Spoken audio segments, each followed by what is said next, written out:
अर्धवट असलेल्या ठाकुर्ली उड्डाणपुलाच्या कामासाठी मनसे आणि शिवसेना गटानं एकत्रित येऊन आंदोलन केले। आंदोलन दरम्यान पुलावर प्रतिकात्मक विमानं उडवण्यात आली। कागदी विमानं उडवत अनोखं आंदोलन करत सत्ताधाऱ्यांची खिल्ली उडवण्यात आली।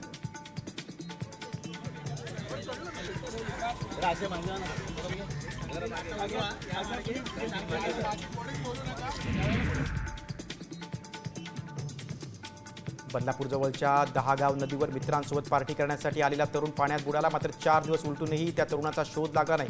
त्यामुळे एनडीआरएफ आणि फायर ब्रिगेडकडून शोधकार्य सुरू आहे। आशिष करोतिया असे या तरुणाचं नाव आहे। तो बदलापूर पश्चिमेला राहणार आहे।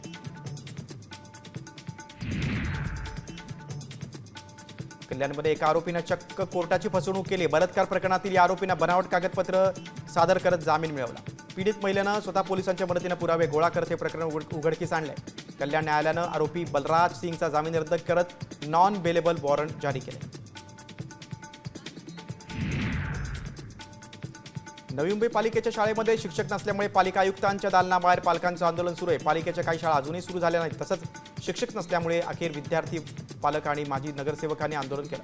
त्यामुळे विद्यार्थ्यांचं मोठ्या प्रमाणात नुकसान होतं।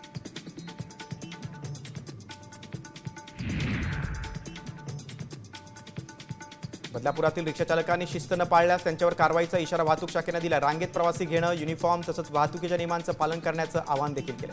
बदलापूर वाहतूक कोंडीच्या प्रश्नावर तोडगा काढण्यासाठी नगरपालिका मुख्यालयात महत्त्वाची बैठक बोलावण्यात आली होती।